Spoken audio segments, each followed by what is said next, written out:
Bueno, muchachos, vamos a dar explicación a esta guía que es sobre el tema de los vectores y sus aplicaciones básicamente. Entonces vamos a mirar primero unos conceptos muy importantes para que ustedes puedan entender realmente qué es lo que es un vector. Dice aquí, ¿no? Inicialmente la unidad de número 3, vectores y sus aplicaciones.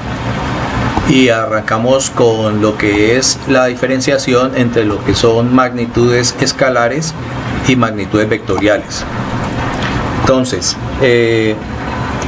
dice, son aquellas que solo tienen como descripción, óigase bien, como descripción, un número y una unidad, ¿sí? Un número y una unidad.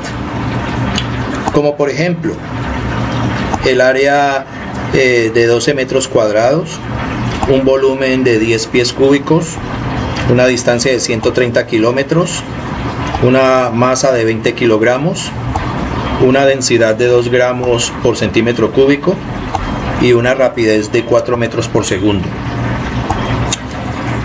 Ustedes pueden observar, por ejemplo, de que en el caso del área, ¿sí? Cuando hablamos de que el área equivale a 12 metros cuadrados, esto es una magnitud escalar. ¿Por qué razón? Porque simplemente tiene un número que es 12 y una unidad de medición que son metros cuadrados. Lo mismo ocurre con las demás, ¿sí? En el volumen, por ejemplo, tenemos 10 como número y como unidad de medición o de medida los pies cúbicos. O sea que cada una de ellas va a tener una unidad de medición de acuerdo al parámetro que se esté manejando, ya sea área, volumen, distancia, masa, densidad o rapidez. En este ejemplo, por ejemplo, que estamos acá, hablamos de una rapidez de 4 metros por segundo. Pero de pronto alguien dirá, ¿y por qué no habla más bien de velocidad? Resulta que pues uno muy folclóricamente habla de velocidad como si estuviera hablando de rapidez. Y la diferencia entre rapidez y velocidad radica en que la más rapidez, como está en este caso, es una magnitud escalar, pero la velocidad, como vamos a ver más adelante, no es una magnitud escalar sino una magnitud vectorial. Y la diferencia entre una magnitud escalar y una vectorial, fuera de que la vectorial también tiene un número y una unidad de medida, es también algo muy importante que la diferencia, y es una dirección o un sentido. Entonces, por ejemplo, yo puedo hablar de una velocidad de menos 4 metros por segundo, ¿sí? Entonces ustedes pueden observar que este menos que está acá adelante, un signo negativo, me está indicando de que la velocidad que lleva esa partícula, si nos ubicamos por ejemplo sobre el eje de coordenadas y el origen del sistema, todo lo que se mueva hacia el lado derecho va a ser positivo y todo lo que se mueva hacia el lado izquierdo va a ser negativo. Entonces, si estamos hablando de un movimiento en línea recta, por ejemplo, si esa partícula se desplaza hacia la derecha, tendrá una velocidad positiva, pero si esa partícula se desplaza hacia la izquierda, va a tener una velocidad negativa. Por esa razón, la velocidad no puede considerarse como una magnitud escalar, sino como una magnitud vectorial. ¿Listo? Entonces, dice, las magnitudes escalares tienen la propiedad de poderse sumar, óigase bien, de poderse sumar o poderse restar de la manera usual que se hace en el álgebra. Entonces, por ejemplo, 4 metros más 10 metros menos 6 metros nos daría un resultado de 8 metros. O sea, 4 más 10 serían 14 y 14 menos 6 darían 8. ¿Todo eso en qué? En metros. O sea que si sumamos y restamos en metros, el resultado de eso tiene que ser en metros. Esto en cuanto a medidas de longitud. Este de acá, por ejemplo, que es unidades de superficie. 20 pies cuadrados más 35 pies cuadrados más 10 pies cuadrados menos 30 pies cuadrados daría como resultado 35 pies cuadrados. O sea, 20 más 35, 55, más 10 darían 65, y si a 65 le quitamos 30, nos darían 35 pies cuadrados. ¿Sí? Por eso es como cuando ustedes en su álgebra resuelven esto, 3x más 4x menos 2x, ¿sí? Aquí lo que estamos realizando es una suma de términos semejantes, donde simplemente operamos los coeficientes de esas variables. O sea, 3 más 4 serían 7 y 7 menos 2 darían 5. ¿5 de qué? De x. Porque una cosa es sumar y restar estos términos y otra cosa sería, por ejemplo, que usted los estuviera multiplicando o los estuviera, por ejemplo, dividiendo. En estos dos casos, por ejemplo, ya son situaciones totalmente contrarias, pero mientras se suma y se resta, el resultado al final va a ser con la misma unidad que está manejándose en el caso particular de estas cantidades que son escalares. Y finalmente, por ejemplo, algo que tiene que ver con el tiempo, que serían 15.6 segundos más 20 segundos menos 8.9 segundos, nos daría un resultado final de 26.7 segundos. Bueno, ahora sí veamos qué son las magnitudes vectoriales.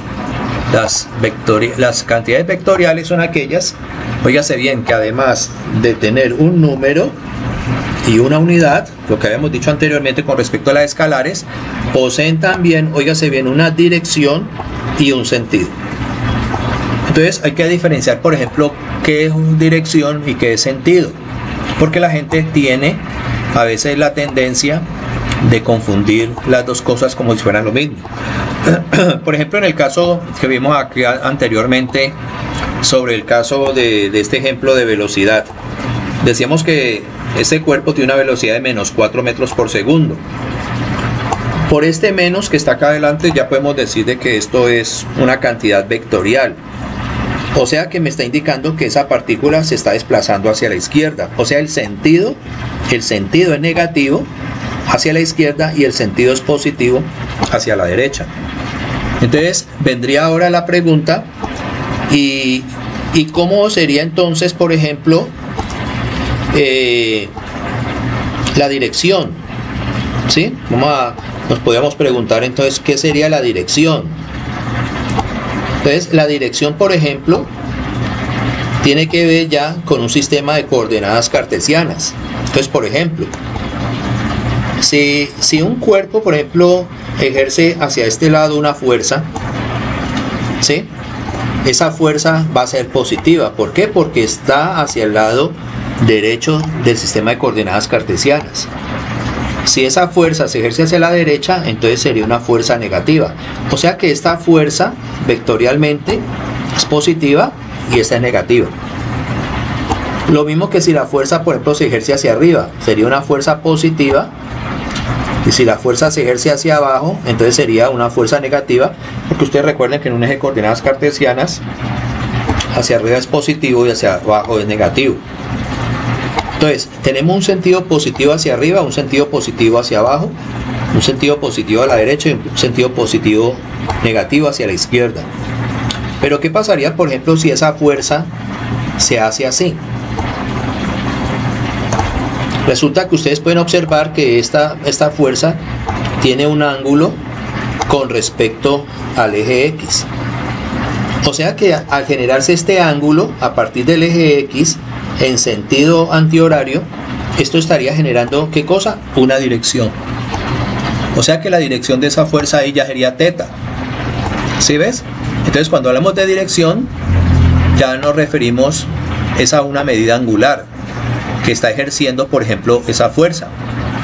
Ahora, no siempre, por ejemplo, la fuerza es la única que va a tener dirección. Otras cosas, por ejemplo, que pueden llegar a tener dirección son, por ejemplo, el desplazamiento. ¿Sí? El desplazamiento, por ejemplo, puede llegar a tener dirección. Por ejemplo, vamos a ver más adelante. ¿Sí? Usted, por ejemplo, se desplaza hacia acá, luego sube hacia acá, luego se devuelve hacia acá y luego toma hacia acá. Entonces, miren ustedes que aquí la dirección con respecto a la horizontal sería de 0 grados y otro vector que está aquí de desplazamiento con respecto a la horizontal sería de 90 grados. Este de aquí, por ejemplo, con respecto a la horizontal sería de 180 grados y este otro finalmente aquí, por decir algo, puede ser de 30 grados. Entonces miren ustedes que este vector, esos vectores de desplazamiento, ¿sí? Que el desplazamiento es una cantidad vectorial, también tienen una dirección.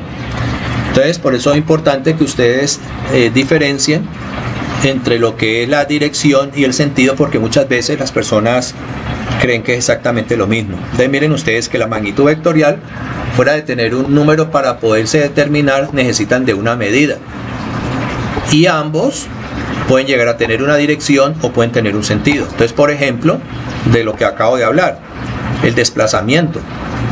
Un avión vuela, por ejemplo, a una distancia de 160 kilómetros en una dirección de 45 grados. O sea que, por ejemplo, si este es el eje de coordenadas cartesianas y este ángulo mide 45 grados, entonces este vector de desplazamiento que está aquí, de ese avión, estaría en una dirección de 45 grados. ¿Sí? Una dirección de 45 grados, que si este es el norte y este es el este, entonces esta dirección sería noreste. Dirección noreste, exactamente a 45 grados. ¿Sí?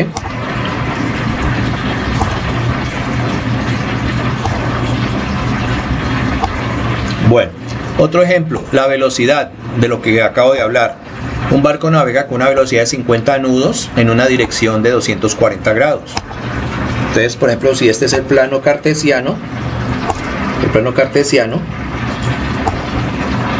aquí estamos a 0 grados, aquí estamos a 90 grados, aquí estamos a 180 grados, aquí estamos a 270 grados, o sea que sería por aquí.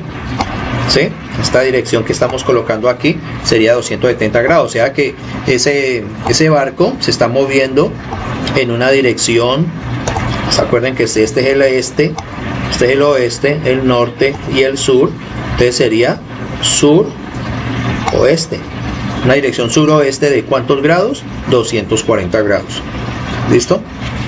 Esta velocidad, por ejemplo, en nudos que aparece aquí, es algo que pues, normalmente se utiliza en navegación aérea y marítima, porque la velocidad de los barcos y de los aviones por lo general se miden en nudos o en millas por hora. Entonces, cuando hablamos de un nudo, por ejemplo, nos referimos a la velocidad que lleva un vehículo, como puede ser un avión o un barco, con una velocidad de una milla náutica por hora. ¿Sí? Entonces, pero el nudo, por ejemplo, reemplaza esa milla náutica por hora. Entonces no vayan a cometer el error de decir 50 nudos por hora, porque eso es una redundancia, ya que los nudos ya implícitamente allí tienen la medición de la longitud y el tiempo, o sea que 50 nudos equivaldrían a 50 millas náuticas por hora. Acuerden que la milla náutica es una medida distinta a la milla terrestre, ¿no? La milla náutica y terrestre no tienen exactamente la misma longitud. Bueno, y por último, la fuerza. Entonces dice que una fuerza, por ejemplo, de 14 newtons aplicada a un cuerpo verticalmente hacia arriba. ¿Sí? Entonces, supongamos si esto es un cuerpo,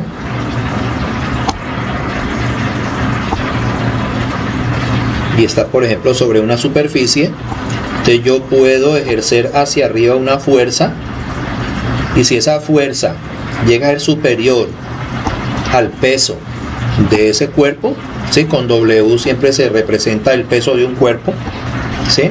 Que está dirigido hacia el centro de la Tierra, y si esta fuerza, para poder levantar este cuerpo, necesito una fuerza superior a la fuerza del peso.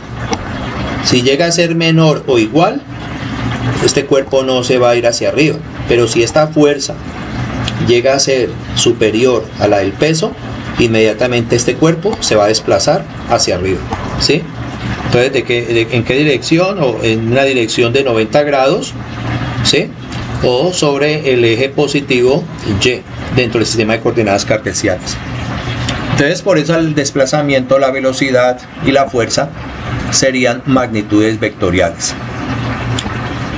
Vector resultante, dice aquí, el vector resultante R de un sistema es un vector único que produce los mismos efectos que los vectores dados en los siguientes casos. Entonces, por ejemplo, tenemos este primer ejemplo aquí, ¿sí? Aquí, por ejemplo, tenemos esta fuerza B sub 1 que está hacia el lado derecho sobre el eje X positivo, o sea, en una dirección de 0 grados. Y tenemos este otro vector que puede llegar a tener, por decir algo, pongámosle una dirección de 70 grados, ¿sí? O sea que este cuerpo que está aquí está sometido a dos fuerzas, una que es B sub 1 y otra que es B sub 2. Entonces el cuerpo, al verse sometido por la acción de estas dos fuerzas, en sí tiene que tomar una decisión: o me voy para el lado de B sub 2 o me voy para el lado de B sub 1. Entonces resulta que si nosotros formamos, por ejemplo, un paralelogramo, ¿sí? Por ejemplo, un paralelogramo es una figura plana de 4 lados que tiene la característica de que los lados opuestos son paralelos. Entonces este lado es paralelo a este y este lado es paralelo a este de acá. Y lógicamente la medida de este y este tienen que ser iguales, y la medida de este con este también tienen que ser iguales, ¿sí? Entonces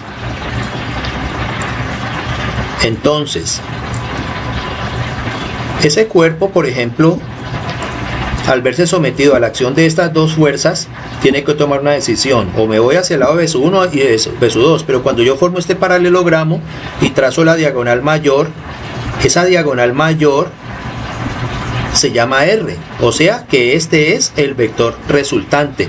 ¿Qué significa eso? Que el cuerpo bajo la acción de B sub 1 y B sub 2 va a tomar esta dirección, se va a ir hacia allá. ¿Y cuál es esa dirección? Este ángulo θ que está aquí, ¿sí? Ahí está marcado θ. Entonces lo que vamos a ver un poquito más adelante es cómo se calcula este vector R en función de B sub 1 y B sub 2 de manera geométrica. Entonces este vector R, como dice allí, está reemplazando la acción de B sub 1 y de B sub 2, ¿sí? Él, para evitar el problema entre estas dos fuerzas, asume por el valor de B sub 1 y B sub 2 un valor resultante, y me indica que si a ese lado se tendrá que desplazar ese cuerpo bajo la acción de esas dos fuerzas y en esa dirección θ. Aquí, por ejemplo, tenemos otro caso, y es el caso, por ejemplo, de estos vectores que están aquí: el vector A, el vector B, el vector C y el vector D. Entonces ustedes pueden observar las direcciones que tienen, ¿no? Por ejemplo, el vector A está en una dirección con respecto al eje X de 180 grados. Este vector B estaría a 270 grados. Este vector C pues puede tener, por decir algo, como está en el tercer cuadrante, si aquí trazamos, por ejemplo, el eje, estaría en el tercer cuadrante, puede llegar a tener, por decir algo, este ángulo puede ser de unos 30 grados aquí, o sea que puede estar a unos 210 grados. Y este otro que está aquí estaría en el cuarto cuadrante, ¿sí? Donde este ángulo de depresión, o por debajo del eje X, pongámosle que pueda tener unos 30 grados también, puede estar más o menos, si todo esto, un giro completo es de 360 grados, este ángulo de acá, todo este de aquí, podría ser de unos 330 grados. Entonces ustedes pueden observar que cada uno de estos vectores tiene una dirección correspondiente, ¿sí? Tiene una dirección correspondiente. Entonces, ¿qué es lo que vamos a hacer? Lo que vamos a hacer con estos vectores es buscar un vector resultante que reemplace la acción de los cuatro vectores. Que reemplace la acción de esos cuatro vectores. Entonces buscar un vector resultante que reemplace la acción de estos cuatro vectores.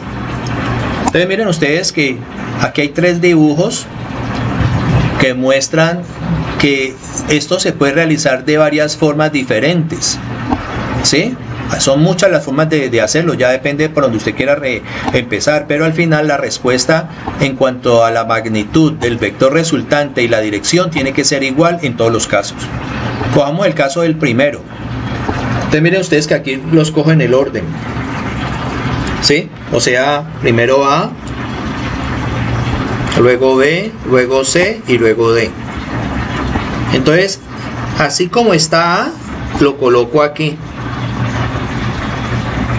del mismo tamaño y la misma dirección. Lo mismo hacemos con B, el mismo tamaño y la misma dirección. Lo mismo hago con C, el mismo tamaño y la misma dirección. Y por último D, el mismo tamaño y la misma dirección. Entonces aquí, este es el comienzo del primer vector y este es el final del último vector. Entonces lo que tengo que tener es el principio y el fin de todos esos vectores y luego coger y unir el principio del primer vector con el final del último vector, y ese vector que se trace allí en línea recta, óigase bien, desde acá hasta acá, este va a ser el vector resultante, o sea, la suma entre A, B, C y D. Entonces usted tiene que, en una escala con una regla, medir cuánto mide este vector resultante de acuerdo a la escala que mide A, B, C y D. Y de esa misma manera se toma la medida para este vector resultante y se da la medida. Y con un transportador, con respecto a X, usted con el transportador lo superpone acá y mide cuántos grados tiene de abertura este vector que tenemos acá, ¿sí? O podemos también, si quiere, tomarlo, por ejemplo, acá, ¿sí? ¿Correcto? Por ejemplo, yo puedo medir cuánto mide todo este ángulo hasta acá. Y si, por ejemplo, este ángulo aquí me mide 51 grados, significa que este ángulo de acá también mide 51 grados. ¿Listo? Y entonces, y acá afuera, ¿cuánto mide? 180 grados. Entonces serían 180 grados más 51 grados. Esto nos darían 231 grados. O sea que todo este ángulo que está aquí, con respecto a este origen de este vector resultante, acá nos puede medir 231 grados. Ahora, ¿por qué razón este ángulo que está aquí es igual a la medida de este ángulo de acá? Porque resulta que en geometría existen unas propiedades, unos teoremas, como por ejemplo el siguiente. Dice que cuando, por ejemplo, un par de paralelas que son cortadas por una transversal o una secante, se generan un tipo diferente de ángulos. Entonces resulta que si nosotros observamos, aquí es como decir el ángulo de 51 grados, que tiene que ser con la misma medida de este que está acá. ¿Por qué razón? Porque hay una propiedad que me dice que los ángulos alternos internos de un par de paralelas cortadas por una secante son iguales, ¿sí? Miren, lo mismo pasa, miren, con este ángulo de aquí y este ángulo de acá. Ya esos son alternos externos. ¿Por qué? Porque están por fuera de la paralela. Y estos son alternos internos porque están por dentro de las paralelas. Ahora, este ángulo con este ángulo son opuestos por el vértice y también son iguales, al igual que este con este con este y este con este. Entonces, los ángulos opuestos por el vértice también, de acuerdo a otra propiedad, son iguales, los alternos internos y los alternos externos. Pero también, por ejemplo, hay el caso, por decir algo, de estos dos que están aquí, ¿sí? O sea, este de aquí y este de aquí. Estos ángulos que están aquí se le llaman ángulos correspondientes. Y la medida de este ángulo con este ángulo también es igual. Lo mismo que este de acá con este de acá, este de acá con este de acá, este de acá con este de acá. Todos los ángulos, y este de acá con este de acá. Esos ángulos son correspondientes. Entonces, por esa razón, este ángulo de 51 es exactamente igual a este ángulo de 51. Entonces, si yo sé que de aquí hasta aquí hay 51 y por fuera tengo la seguridad que aquí hay 180, entonces 180 y 51 me darían 231 grados. ¿Listo? Bueno.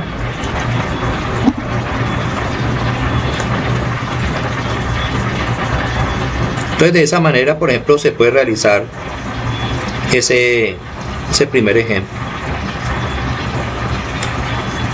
Pero como lo dije, no solamente es la única forma de realizarlo. Supongamos que usted cogió en el orden consecutivo A, B, C y D. Pero si usted no quiere A, B, C y D, sino comenzar por un orden totalmente indiferente, entonces, por ejemplo, vamos a comenzar, por ejemplo, por C. ¿Sí? Aquí comenzamos por C. Entonces, vamos a borrar esto de aquí. ¿Sí? Entonces miren ustedes que aquí sería C y este sería C, miren el mismo tamaño, la misma dirección. Luego cogemos a A, luego cogemos a D y por último cogemos a B. Entonces el origen está aquí y el final está aquí. Entonces este vector que está aquí sería también el vector que resultante entre A, B, C y D. Y aquí fue A, B, C, D. Y este ángulo que se mide aquí es de 51, donde va a ser exactamente igual a este ángulo de aquí. Y por ende, el ángulo que midamos por fuera también va a ser de 231 grados. Y en este otro lo vamos a hacer de otra forma. Primero D, o sea este de aquí, miren que es igualito. Luego con A, que es este de acá. Luego con B, sería este de acá. Y C, que sería este de acá. ¿Sí? Entonces si trazamos desde el origen del primer vector con el final del último vector, que sería este de aquí, ¿sí? Y trazamos este vector, que es el vector también resultante, nos vamos a dar cuenta que el tamaño de este vector es igualito al de este y es igualito al de allá. El ángulo, por ejemplo, con respecto a la horizontal es de 51 grados aquí, de 51 grados aquí, y toda esta vuelta aquí también sería de 231 grados. Entonces miren ustedes que para poder, si yo tengo ese conjunto de vectores aquí, A, B, C y D, y nos piden que realicemos la suma, usted puede sumarlos como quiera. El orden lo determina usted. Pero si yo le digo, súmelo en este orden, pues ya lo tendrá que hacer así. O súmelo en este orden, ya lo tendrá que hacer así. ¿Sí? Aquí, o sea que esta es la suma de los 4 vectores. Esta es la suma de los 4 vectores y esta es la suma de los 4 vectores. ¿Sí? O sea que sería, por ejemplo, D, A, B y C. Aquí sería C, A, D y B. Y acá en el de arriba A, B, C y D. Pero al final es la suma de A, B, C y D. O sea, hemos sumado esos 4 vectores de 3 maneras distintas. Entonces miren ustedes que el vector resultante o el vector suma es exactamente igual en los 3 casos. Lo mismo que la dirección. Veamos este otro concepto, el famoso vector equilibrante. Dice, es aquel vector E único que es capaz de compensar o contrarrestar la acción de todos los vectores que actúan simultáneamente. Este vector tiene el mismo módulo y dirección que el vector resultante, pero en sentido contrario. Entonces, por ejemplo, supongamos que aquí tenemos este vector B1 y este vector B2. Entonces, si yo voy a encontrar el vector resultante, hacemos aquí el paralelogramo y al trazarse la diagonal, esta diagonal que es el vector resultante, o sea que este vector R reemplaza la acción de B1 y B2 con este ángulo de dirección. Entonces, ¿qué hacemos? Cogemos y construimos un vector totalmente opuesto a él, hacia atrás, ¿sí? Porque el sentido de él es hacia acá, entonces el sentido opuesto es totalmente hacia atrás, del mismo tamaño. Y obtenemos aquí, ¿qué cosa? El famoso vector equilibrante. Entonces, ¿qué es lo que hace un vector equilibrante? Cuando este cuerpo, por ejemplo, que está aquí, se ve sometido por B1 y B2, él trata de irse para allá. Pero viene el vector equilibrante con la misma magnitud. Por eso dice allí que debe tener, óigase bien, el mismo módulo. ¿Qué significa el mismo módulo? El mismo módulo significa que debe tener el mismo tamaño, la misma magnitud. Y entonces él coge y se coloca en el sentido opuesto y contrarresta la acción de R. Y al contrarrestar la acción de R, ¿qué pasa? Que este cuerpo no se va a poder mover. Si se iba a mover para allá, el vector equilibrante le dice, no señor, usted se me queda ahí. Entonces, eso se utiliza mucho, por ejemplo, cuando se construyen torres de alta tensión que están con tensiones muy altas de los cables que se colocan allí para transportar energía eléctrica. Y es que las fuerzas al lado y lado de esas torres tienen que ser iguales. ¿Por qué? Porque si una fuerza llega a ser mayor que otra, arrancarían las torres.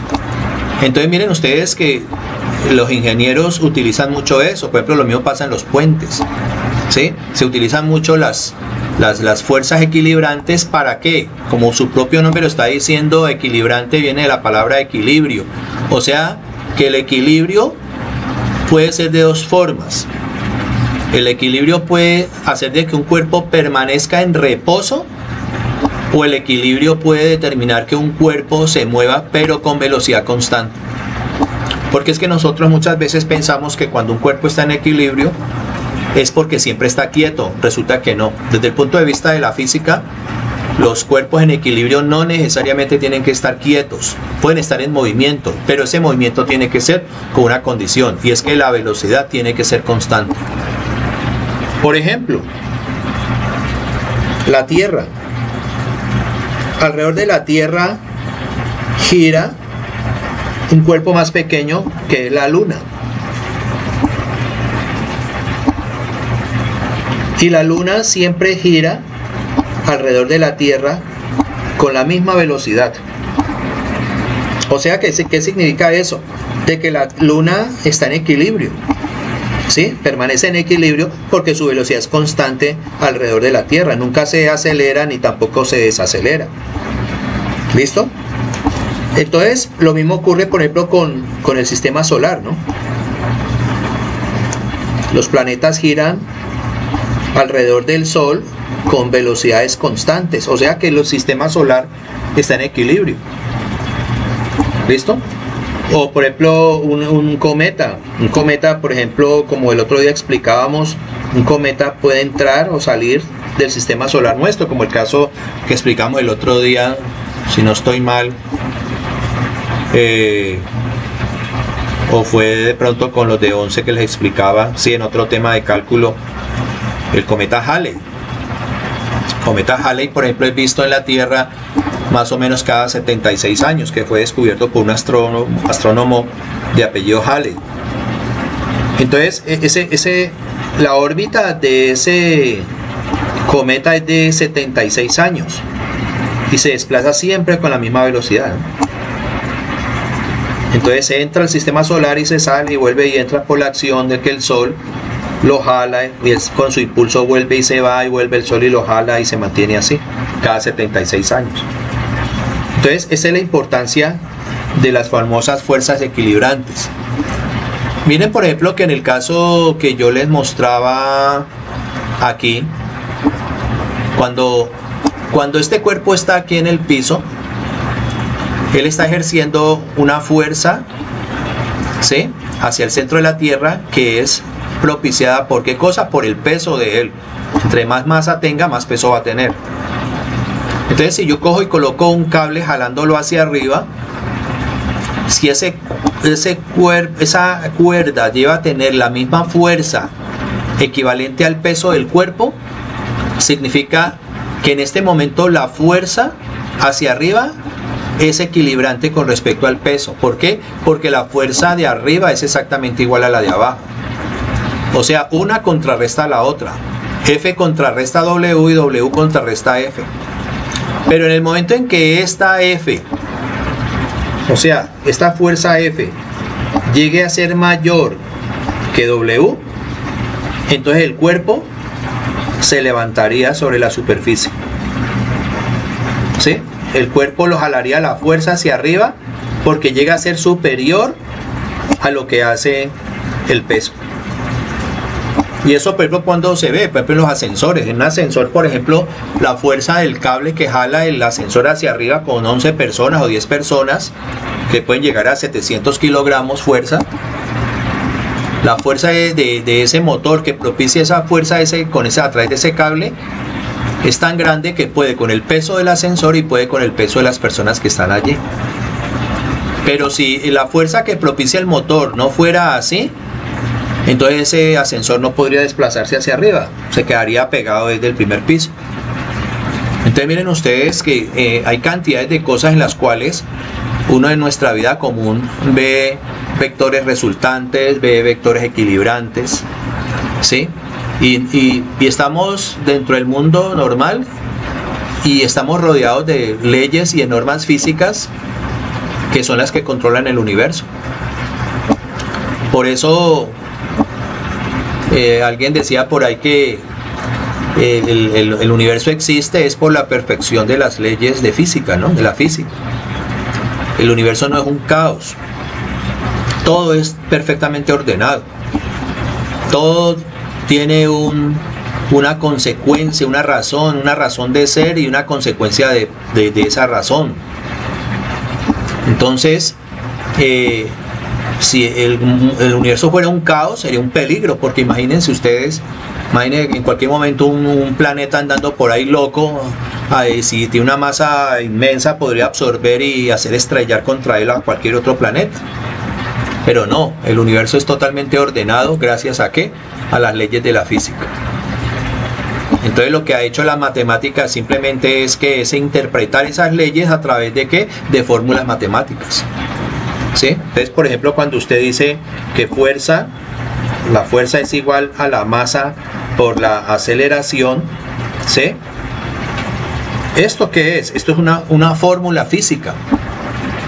¿Y quién se encargó de interpretar eso? Las matemáticas. Si las matemáticas no existieran, no se podría interpretar el mundo físico.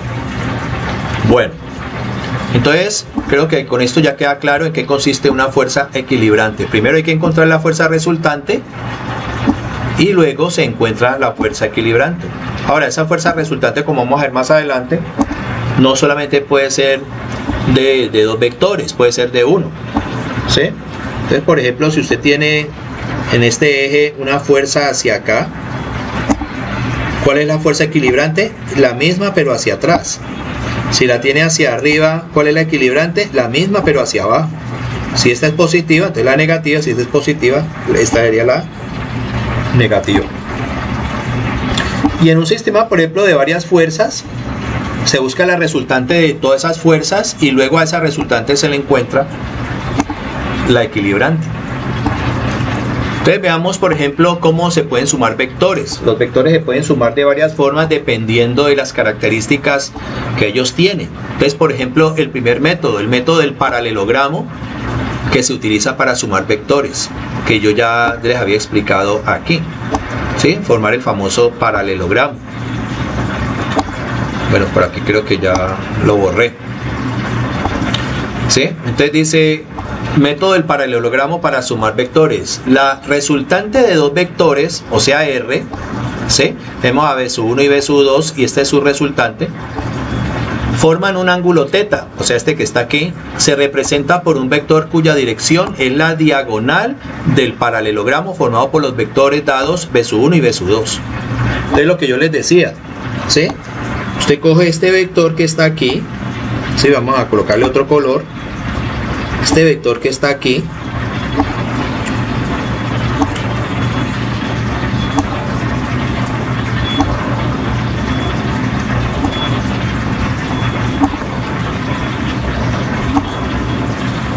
y lo vamos a trasladar acá de manera horizontal y del mismo tamaño. Entonces usted puede coger con un compás, coloca una pata aquí y la otra acá, y con la misma abertura lo lleva acá. Y luego este lado lo lleva acá y lo traslada también al frente y con un compás del mismo tamaño. ¿Y qué es lo que forma? Un paralelogramo, donde este lado que está en amarillo con este otro es paralelo y este que está acá con azulito morado es paralelo. Entonces resulta que ese paralelogramo tiene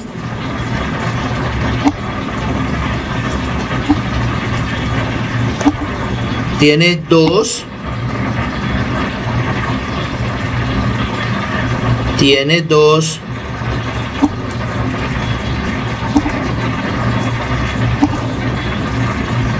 diagonales, ¿sí? ¿Qué es una diagonal? Una diagonal en una figura plana de 4 lados es la línea recta que une dos vértices opuestos. Entonces, por ejemplo, si este es A, este es B, este es C y este es D, el vértice A es opuesto con C. Entonces, si yo llego a unir estos dos vértices, ¿qué significa eso? Que esta es la diagonal. Pero resulta que BD es también opuesto con B, y aquí puedo trazar otra diagonal, que sería esta de aquí. O sea que este paralelogramo tiene dos diagonales, una diagonal mayor y una diagonal menor.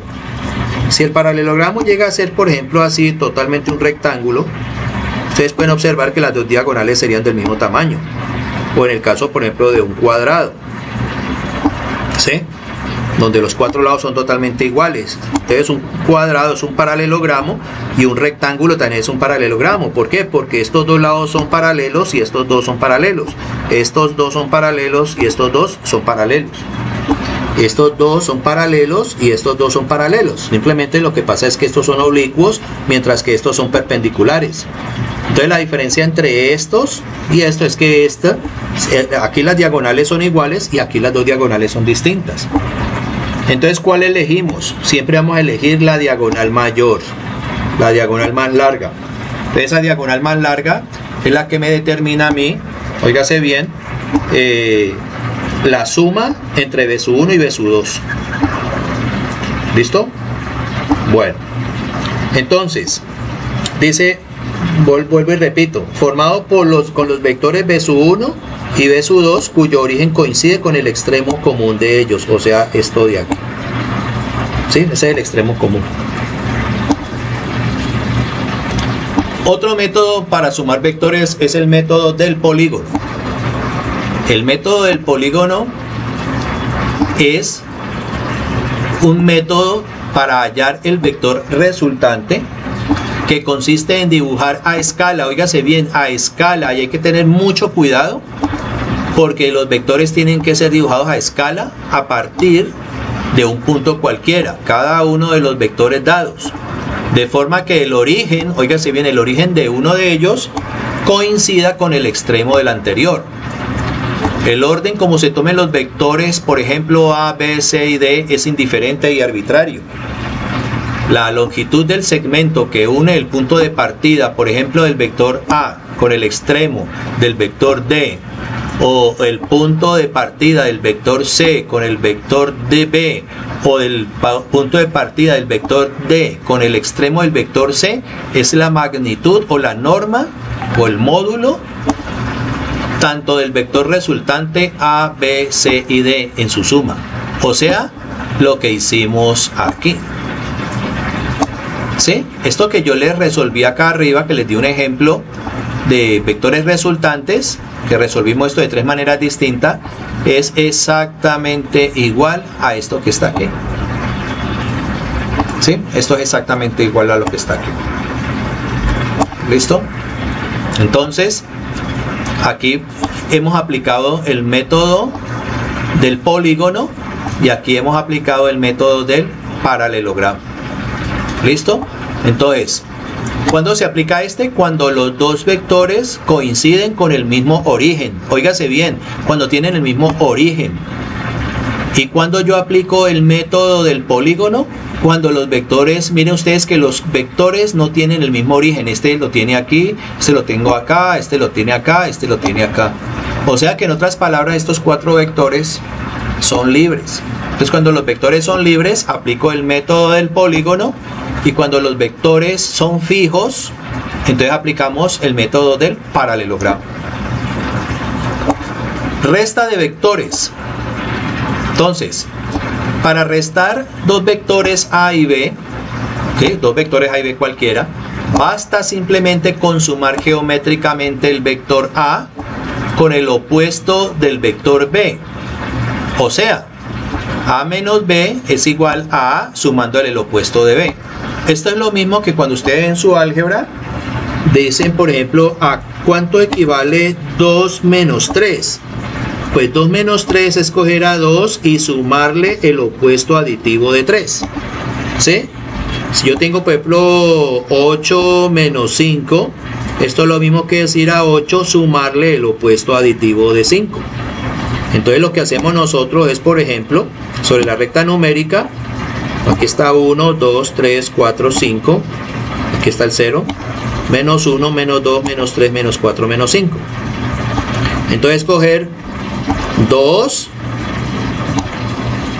y aumentarle 3, pero este menos 3, ¿qué significa? Que es en sentido contrario. Mire los sentidos. Entonces 2 hacia la derecha y 3 hacia la izquierda. O sea que el resultado, ¿cuánto daría? Menos 1. Y acá en este, 8 menos 5. Serían 1, 2, 3, 4, 5, 6, 7 y 8. Y el menos 5 me indica que me devuelva 5. 1, 2, 3, 4, 5. O sea que el resultado, ¿cuánto nos daría? Más 3. ¿Sí?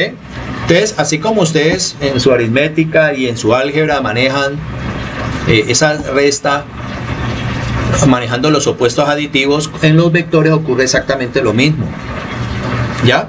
Entonces, si yo, por ejemplo, a A le voy a quitar B, simplemente lo que hago es sumarle o aumentarle a el opuesto de B. Entonces miren ustedes los dos vectores aquí. ¿Cómo están estos dos vectores? Estos dos vectores están libres, porque mire usted que el origen no coincide en el mismo punto, están en puntos distintos. Entonces, vamos a hacerlo por el método del polígono, porque están libres. Este vector de aquí que ustedes pueden observar sería A, ¿sí? Entonces este sería el vector A, este que está aquí sería este, y este vector B que está aquí sería este de aquí. A escala lo hemos colocado exactamente. Entonces, resulta que como estamos haciendo aquí, por ejemplo, ¿qué sería? Aquí lo que estaríamos haciendo sería A más B. ¿Sí? Aquí estamos sumando A más B. Pero lo que yo necesito es A menos B. O sea que a A le voy a sumar el opuesto de B. Entonces, si este es B, el opuesto de B, ¿cuál es? Es el vector del cual nosotros hablamos aquí arriba, ¿sí? Que era el famoso vector equilibrante. Que el vector equilibrante es un vector opuesto, en este caso opuesto a A, en el sentido contrario, del mismo tamaño. Entonces lo que hemos hecho acá es coger a B y colocarle el vector menos B, que es el opuesto de B. Entonces ahora tenemos el origen de A y el extremo de B. Entonces, ¿qué es lo que vamos a hacer ahora? Simplemente lo que vamos a hacer ahora es el origen con el extremo. ¿Y esto qué es? La diferencia entre A y B. Entonces miren ustedes la diferencia entre la suma de A y B, que es más grande, y la resta entre A y B. Y eso es lógico. La suma entre dos cosas siempre va a ser mayor que su propia resta. Entonces así se restarían vectores. Siempre hay que tener muy presente es cómo encontrarle el vector opuesto a cualquiera de ellos. ¿Listo? Bueno. Antes de seguir con el otro método, que es el último método para sumar, para poder sumar vectores que van a estar fijos también, veamos o hagamos un repaso de lo que son las famosas razones trigonométricas, que esto lógicamente ustedes ya lo han estado viendo o lo vieron con Diego en su programa de trigonometría de décimo, pero pues como siempre van a decir que nunca lo han visto, porque ustedes siempre van así, de que alguien les pregunta, ¿ustedes ya vieron esto? Y siempre dicen, no, eso no lo hemos visto, o cuando nos lo enseñaron nunca lo entendimos. Entonces vamos a suponer que nunca lo enseñaron o que nunca lo entendieron, cosa que creo que no es así. Entonces, primero, veamos cuáles son las razones o qué son razones trigonométricas. Dice, están definidas con relación a un triángulo rectángulo, óigase bien, un triángulo rectángulo, solamente se aplica para triángulos rectángulos y única y exclusivamente rectángulo, óigase bien, para triángulos rectángulos y única y exclusivamente rectángulos, como recordaremos a continuación. Entonces miren ustedes que este triángulo que está aquí dibujado es un triángulo rectángulo. ¿Por qué? Porque este ángulo que está aquí es de 90 grados, o sea, un ángulo recto. Y hacer un ángulo recto determina que esto es una figura llamada triángulo rectángulo. ¿Por qué? Porque tiene un ángulo de 90 grados. Entonces, en un triángulo rectángulo hay tres lados, dos menores y uno mayor. Los dos menores reciben el nombre de catetos, ¿sí? Cateto A y el cateto B, y el lado más largo se le llama la hipotenusa. O sea, la hipotenusa es el lado más largo de todo triángulo que es rectángulo. Entonces vamos a ver lo que ustedes supuestamente ya tienen que haber visto, es un repaso. Vamos a ver solamente estas tres razones trigonométricas. No vamos a ver secante, ni cosecante, ni cotangente, solamente estas tres, porque estas tres son las que vamos a necesitar. Entonces, el seno de teta. El seno de teta siempre relaciona al cateto opuesto con respecto a la hipotenusa. Cateto opuesto con respecto a la hipotenusa. Ahora, ¿por qué cateto opuesto? Porque resulta que el ángulo con el cual estamos tomando las razones trigonométricas es este ángulo teta. Entonces, si aquí está, por ejemplo, A, aquí está B y aquí está C, ¿sí?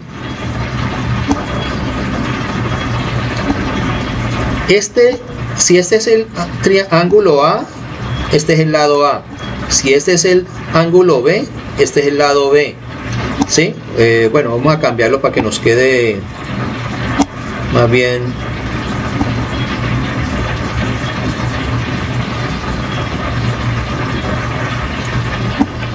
¿Sí? Entonces, si este es el ángulo A, este es el lado A. Si este es el ángulo B, este es el lado B. Y si este es el ángulo C, este es el lado C. Recuerden que los vértices o los ángulos de un triángulo se determinan con letra mayúscula y los lados con letra minúscula. Ojo. Entonces, si yo tomo a teta aquí, ¿cuál es el lado opuesto a teta? Pues A.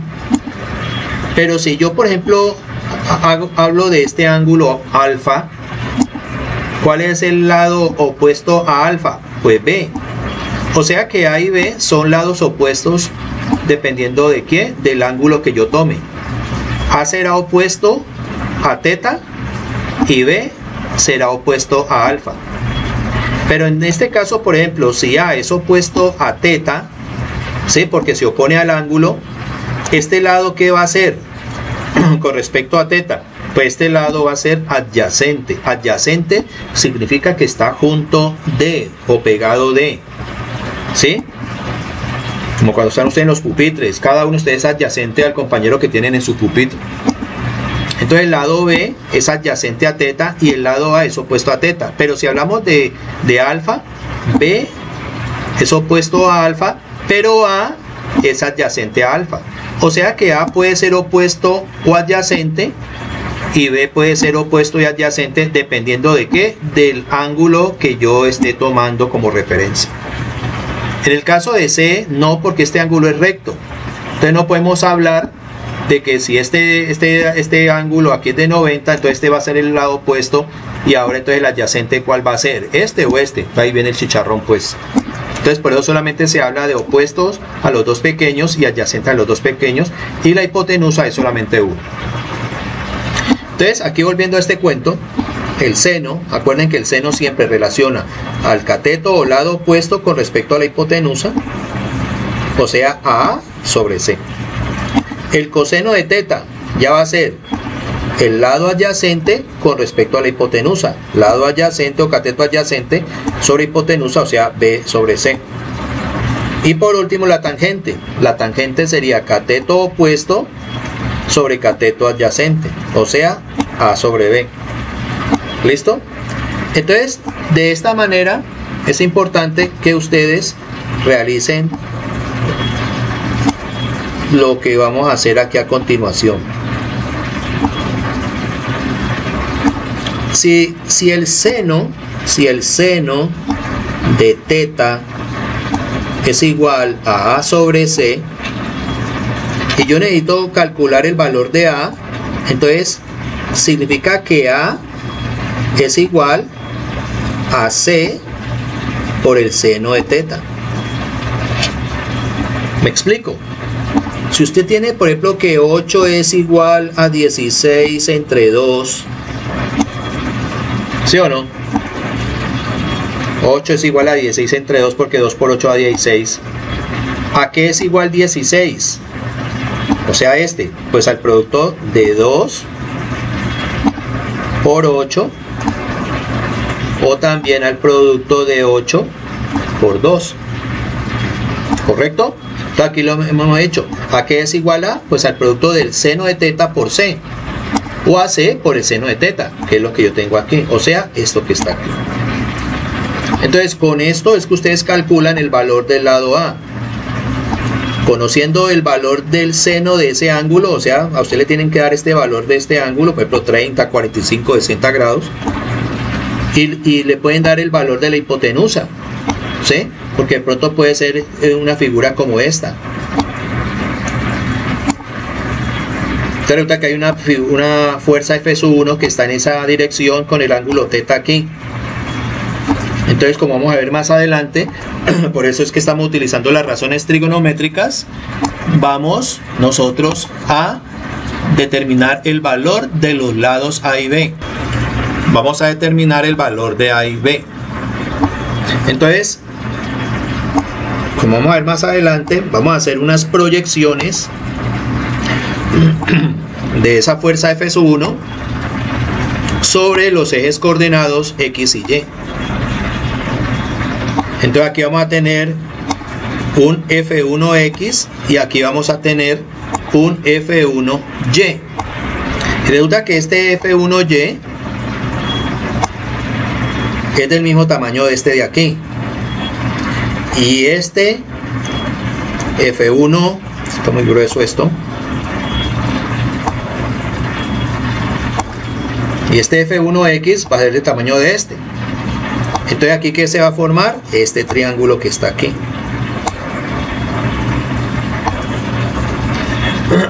Entonces con las razones trigonométricas vamos a determinar los valores de los lados de este pequeño triángulo que está aquí.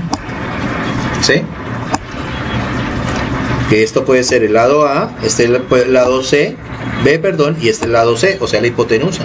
Y aquí queda el ángulo de 90 grados, que miren ustedes que es igualito a esto de acá.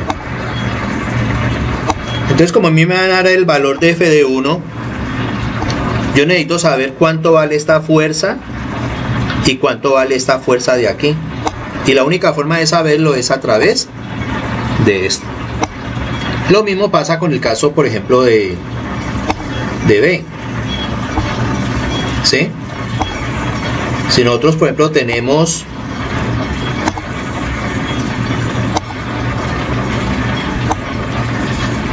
el coseno de teta es igual a B sobre C, entonces me queda de que B, o sea, este es igual al producto de estos dos, o sea, C por el coseno de teta, que es esto que está aquí.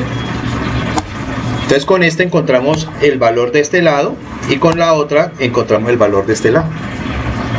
¿Listo? Y por último, esto que está acá, esto es muy importante. Dice, tangente de teta es igual a cateto opuesto, o sea A, sobre cateto adyacente, o sea B. Entonces, ¿para qué diablo nos sirve esta tangente? Porque al final muchas veces ocurre lo contrario a esto.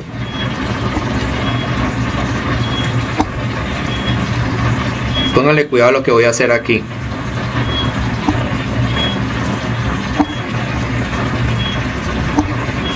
Supongamos que en un eje, en un sistema de coordenadas cartesianas, perdón, le dan a usted esta fuerza y le dan esta otra fuerza con el mismo origen, o sea, son dos fuerzas fijas, ¿no? Son vectores fijos, no libres. Entonces, una fuerza jala ese cuerpo hacia el lado derecho y este otro hacia arriba. Entonces la pregunta es, ¿cuál es el valor de la fuerza resultante? Entonces nosotros lo que hacemos es hacer lo que ya hemos dicho, el famoso paralelogramo, trazamos la diagonal. O sea que esta diagonal, ¿qué es? La fuerza resultante. O sea que este cuerpo que está aquí, al último trata de irse es en esta dirección, hacia allá. ¿Ya? Entonces, fuera de haber encontrado el valor de la fuerza resultante, que ya vamos a ver con qué lo podemos encontrar, también se necesita es que esta dirección. O sea, ¿cuál es el ángulo que forma esa fuerza resultante con respecto a la horizontal? ¿Y eso con qué se hace?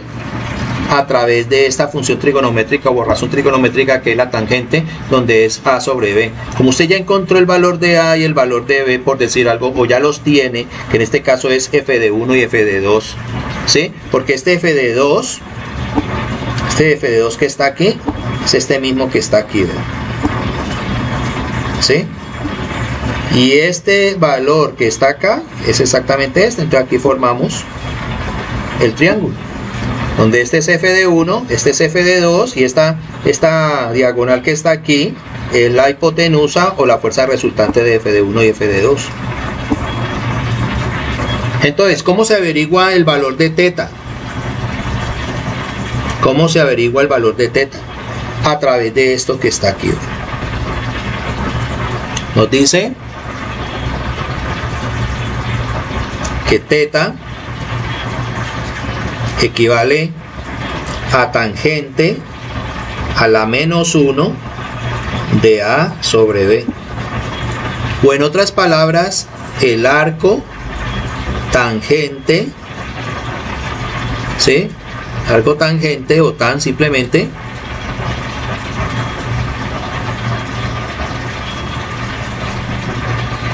de A sobre B. Que eso es lo que, en otras palabras, que es la función inversa de la tangente. ¿Sí? Acuérdense que las funciones trigonométricas tienen sus funciones inversas. Entonces, en este caso, por ejemplo, tangente a la menos 1 sería eso. Es como, por ejemplo, si yo hablo de 2, ¿sí? ¿Cuál sería el inverso de 2? Sería 2 a la menos 1. Y ese 2 a la menos 1 es 1 sobre 2. ¿Y por qué 2 y 1/2 son inversos? Porque si yo coloco o multiplico a 2 por 1/2, esto me daría 2 sobre 1, que es esto, multiplicado sobre 1 sobre 2, y me daría 2 por 1, 2, y 1 por 2, 2, y 2 sobre 2, ¿cuánto me da? Me da 1. Cuando el producto de dos cantidades da 1, es porque esas dos cantidades son inversas, multiplicativamente hablando, ¿no? Entonces, en el caso, por ejemplo, de la tangente, su inversa sería tangente a la menos 1. Y de esta manera se despeja ¿qué? El ángulo. O sea que con esto yo puedo determinar perfectamente cuál es, con el arco tangente del cociente entre A y B, puedo determinar cuál es el valor de ese ángulo teta. O sea, de esto que tenemos aquí, que sería la dirección, o en otras palabras esto. ¿Listo? Pero como vuelvo y repito, esto es simplemente un pequeño repaso porque esto supuestamente ustedes ya lo vieron. Entonces, por ejemplo, aquí hay un ejemplito sencillo para que ustedes vuelvan y recuerden.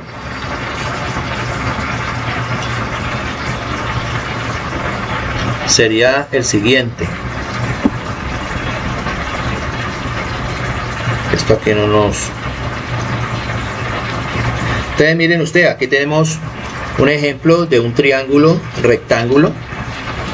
A vale 3, B vale 4 y la hipotenusa vale 5. Entonces vamos a determinar las tres razones trigonométricas con respecto a ese triángulo. Entonces, con respecto al ángulo beta.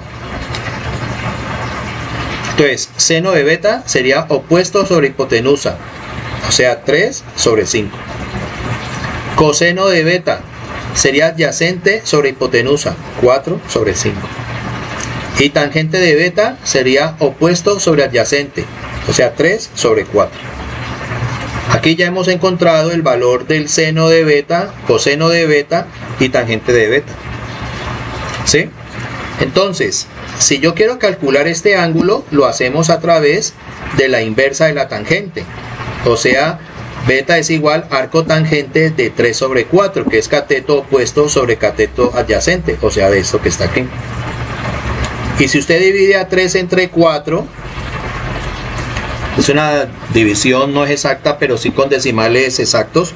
4 en 3 no están, 4 en 30 estarían 7, 7 por 4, 28 a 32, y 5 por 4, 20 a 20, 0, o sea, daría 0,75. Entonces, en la calculadora, por ejemplo, en la calculadora sería 3 dividido 4, esto nos daría 0,75. Entonces vamos a colocar aquí segunda función de la tangente y eso nos daría ¿cuánto? Vámonos otra vez, sería 3 dividido 4 igual 0,75, segunda función, o sea, que no, segunda función de la tangente nos daría 36 grados con 86 minutos. 36 grados con 86 minutos. ¿Sí?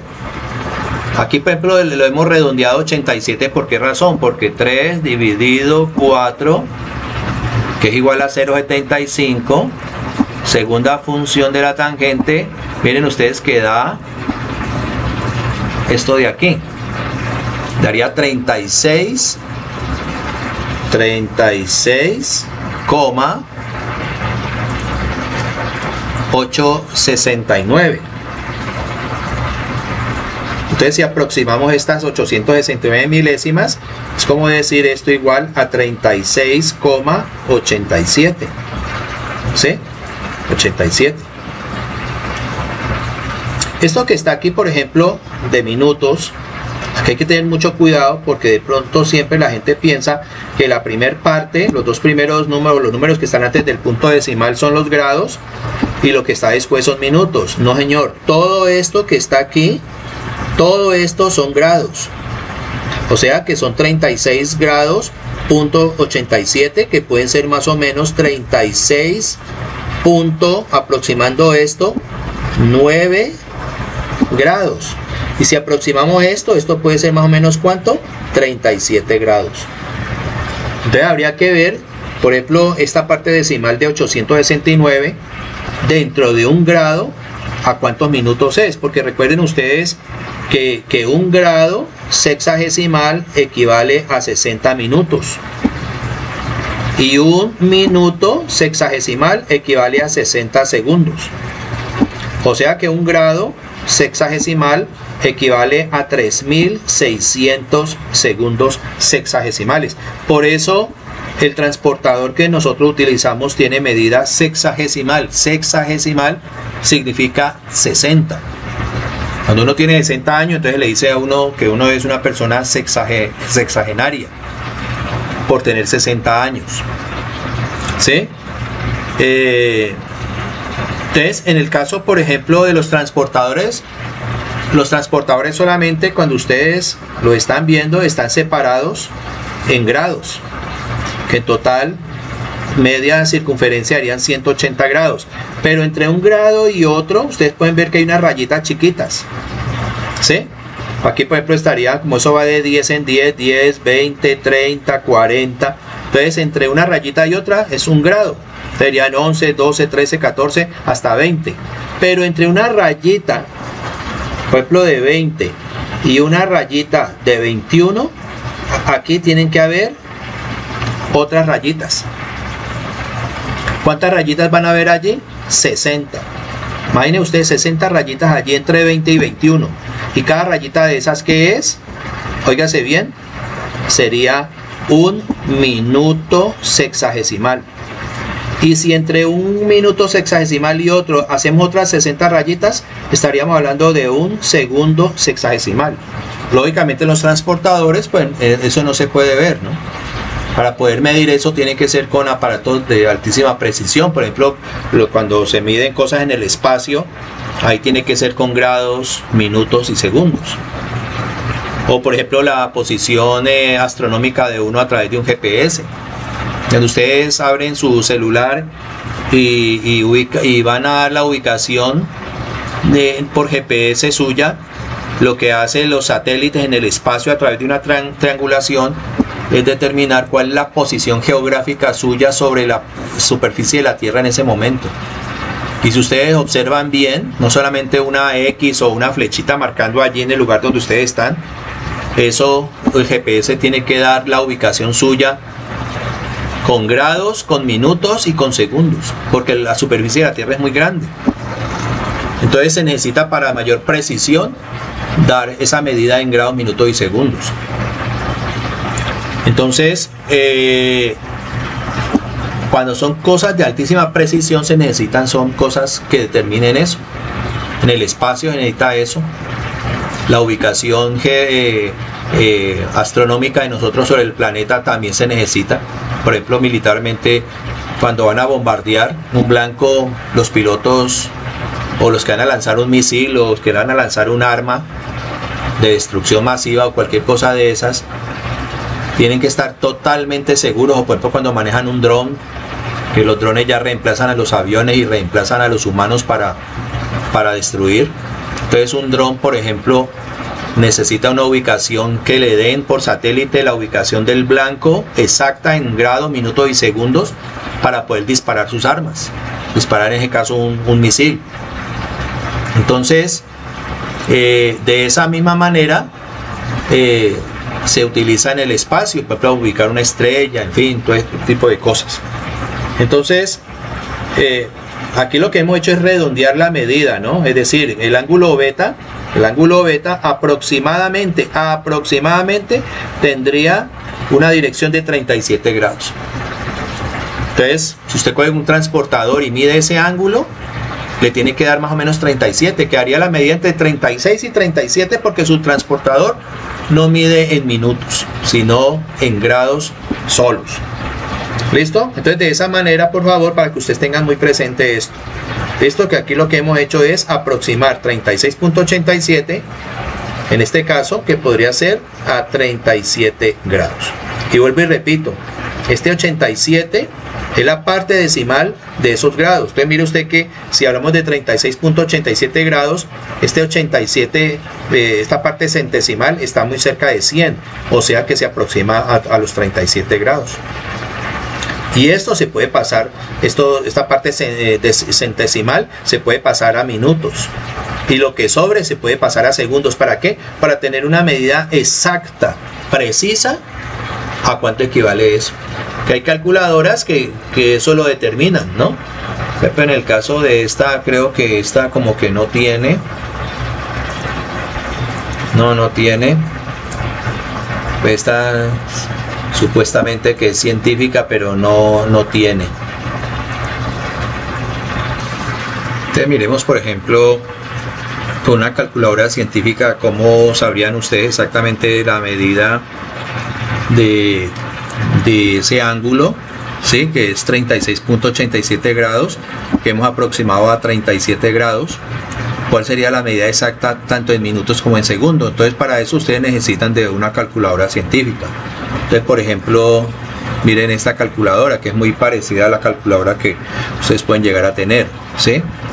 Entonces, tendríamos, por ejemplo, segunda función, porque es el arco tangente. Entonces, segunda función de la tangente, o sea, tangente a la menos 1 de, abro paréntesis, 3 dividido 4, cerramos paréntesis, y esto es igual a ¿qué? A 36.86, que es lo que tenemos aquí, ¿sí? Es decir, con todos los decimales sería esto. Entonces, todo esto son 36.86, 98, 97, 65 grados.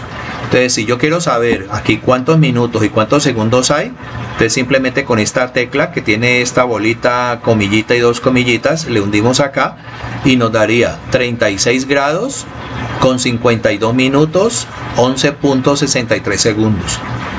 Miren ustedes que estos 52 minutos están casi cerca de 60 minutos, o sea que por esa razón es que quedaría 36.9, o sea casi estos 52 minutos hacen de que esta medida angular esté muy cercana a ¿cuánto? A 37 grados. ¿Listo? Entonces así es como ustedes pueden utilizar su calculadora científica. Esta es una calculadora que ustedes pueden utilizar perfectamente en sus computadores y sin necesidad de utilizar en físico la calculadora que ustedes tienen. Esas calculadoras son emuladores de Casio o de esa otra marca, en fin. Entonces de pronto ahora les doy el enlace para que ustedes sepan, o si ustedes gustan les coloco, vamos a ver si de pronto en SETI se puede colocar la descarga para que ustedes descarguen esa calculadora científica en sus computadores. ¿Listo? Entonces de esa manera, muchachos, quedaría más o menos realizado este ejercicio de manera sencilla de cómo se aplican las razones trigonométricas en un triángulo rectángulo como este. Entonces ahora vendría las componentes de un vector y el resto de esta guía. Vamos a dejar hasta allí para que no les quede tan largo eso, y ya viene la segunda parte de la guía, con la cual terminamos la explicación para luego ponernos a explicar ejercicios allí resueltos. ¿Listo? Sí, porque mire ustedes lo que nos queda faltando. R es esto. Entonces ya aquí ya es un poquito más, hay que tener más cuidado con lo que vamos a hacer. Entonces más bien esto lo hacemos en otro tutorial, para que por ahora repasen lo que hemos colocado aquí hasta el día de hoy. ¿Listo? Entonces para mañana, ahora mismo tendrían ustedes este tutorial, y para mañana yo creo que vamos a tener el otro. Hasta luego, muchachos.